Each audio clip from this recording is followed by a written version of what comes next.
ሰላም ሰላም እንደምናችሁ ዛሬ ደግሞ ይሄን የመሰለ የኪሎ ዳይት ማፍን ነው ማዘጋጅላችሁ እንደምታዩት በጣም ቆንጆ ስለወጣ ለእናንተ ሼር ላደርግ አቅርቤዋለሁኝ አሁን ጊዜ ሳናጠፋ ቀጥታ ወደ ስራው እገባለሁ አብረን እንከታተለው ወደ 6 የሚያህል እንቁላል አለኝ ከነጩንና ቢጫውን ለይቼ ነጩን ብቻውን በኤሌክትሪክ መምቻ በደንብ መታዋለሁኝ ይሄን ያረኩ ኦቭኒን 350 ላይ አርጌ እያሞኩት ነው በደንብ ነጭ ሆኖ እንዲመታልኝ ይሄን ክሪም ታርታር የሚለውን ግማሽ የሻይ ማንኪያ እጨምራለሁኝ እሱ ምንድነው የሚያደርገው ነጩን እንቁላል በጣም በቃ ልክ እንደ ሳወር ክሪም እስከሚመስል ድረስ እንደዚህ ያማረ ነው የሚመጣው እንደዚህ ሲያምር መምታቴን አቆማለሁኝ ወደሚቀጥለው ስራ ገባለሁ ላሳያችሁ ምን እንደሚመስል በማንኪያ ስጨልፈው ልክ እንደ ሳወር ክሪም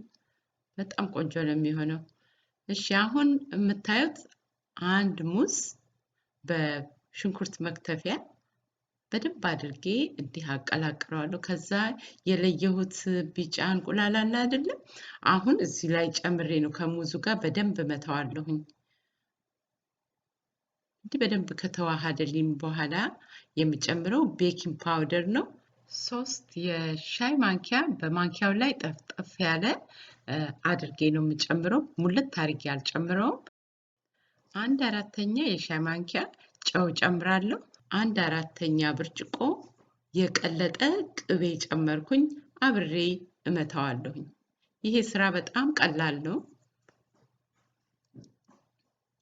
ከዛ አሁን የምታዩት ወደ 1 ብርጭቆ የሚያክል አልመንድ ፍላወር ጨመርኩ በመቀጠል ደግሞ ግማሽ ብርጭቆ ካሽው ፍሬን የተጠቀምኩት ካሽው እዚሁ ቤቴ ሞቅ አድርጌ አመሳ አድርጌ ቤቴ የፈጨሁት ነው ግን ተፈጭቶም የሚሸጣል እና ግማሽ ብርጭቆ ካሽው የሚባል ጥራጥሬ ነው የተጠቀምኩት በዚህ ላይ የምጨምረው ደግሞ ቅድም ያዘጋጀሁት አለ አይደለ የነጩ እንቁላል የመታሁት እንደዚህ እያነሳው በትንሹ ግማሹን እዚህ ላይ አድርግና እቀላቅለዋለሁ በሙሉ አይደለም ግማሹን ብቻ በኋላ ደግሞ ያስቀመጥኩት ግማሹን በኋላ ነው ምንቀላቀለው አሁን እዚህ ውስጥ ሁሉንም ብጨምረው በቃ ፍላት ይሆናል እና አሁን እንደዚህ ከቀላቀልኩ በኋላ ካወጣሁት በኋላ ደግሞ ውጭ ቀስ እያልኩ በማንኪያዬ እቀላቅለዋለሁ ከዚህ ከግማሹ የነጭ እንቁላል ይሄን ማድረግ ምንድነው ያው እንዳልኩት ፍላት እንዳይሆን አየሩ ጥፍት እንዳይል ነው እንደምታዩት አሁን በብሌንደር የተመታው በሽንኩርት መክተፊያ የተመታው ፍላት ሆኗል ስለዚህ አሁን ውስጡ ያለው አየር እንዳይጠፋ ስለው ይሄንን ማድረገው ቀስ እያልኩ ከታች ወደ ላይ እንዲያገላበጥኩ ሁሉንም አቀላቅለዋለሁ በዚህ ላይ 1 ሻይ ማንኪያ ቫኒላ መጨመር እንችላለን እኔ አልጨመርኩም ግን መጨመር እንችላለን ብዙ ጊዜ የኪሎ ዳይት ላይ ያለ ሰው ዳቦ ማንኛውንም ግሉተን ያለውን ዳቦ መብላት ስለማይቻል ማለትም የፍላወር የማንኛውም የኦል ፐርፐስ ዱቄት ሌላ ነገር መብላት ስለማይቻል በዳቦ በኩል ኪሎ ዳይት ላይ ትንሽ ችግር ያለ ይመስለኛል ግን ይሄ ቀላል መንገድ ነው ልክ እንደ ዳቦ ነው የምንጠቀመው አሁን የማደርገው ምንድነው መጋገሪያዬ ላይ ዘይት ነው የረጨሁት በስፕሬይ ፓንታ ደግሞ ቅቤ ወይም ደግሞ ዘይት መጠቀም እንችላለን ይሄን አሁን እንደዚህ ያደረኩ ያለው ቀደም ብዬ ምንድነው ኦቭኔ 350 ላይ አድርጌ አሞቀዋለሁ እና በአይስክሪም ስኩፕ እያነሳ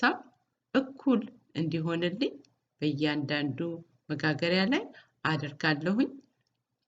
አጋጣሚ ሆኖ ትክክል ነው የመጣው መጋገሪያው 12 ነው እና ያቦካሁትም ሊጥ ትክክል ነው የመጣው ጨረስን በቃ አሁን ከ30 እስከ 40 ደቂቃ ወስዶብኛል ለማብሰል እንደዚህ ይኸው ሲወጣ ይሄንን ነው የሚመስለው በጣም ቆንጆ ነው የሆነው ዳቦ በቃ ዳቦ ነው የሚመስለው ያው አልመንድ ነው ግን ልዩነቱ እንግዲህ ይሄ የተጠቀምኩት በማንኛውም የዱቄት ፋንታ የአልመንድ ፍላወር ነው የተጠቀምኩት ይሄው ውስጡን የሚመስለው ይሄንን ነው በቱስፒክ ቼክ አድርጉት በደንብ መብሰሉን ማረጋገጥ አለ አንዳንድ ጊዜ የበሰለ መስሎ ላይበስል ይችላል ይሄ ነው ለዛሬ ያለኝ እንደምትወዱት ተስፋ አድርጋለሁ ከወደዳችሁት እንግዲህ ከታች ላይክን ተጫኑ ሰብስክራይብ አድርጉ ለሌሎች ሼር አድርጉ ሰብስክራይበሮቼና ተመልካቾቼ በሙሉ I love you all በሚቀጥለው ቪዲዮ እንገናኝ ደህና ቆዩኝ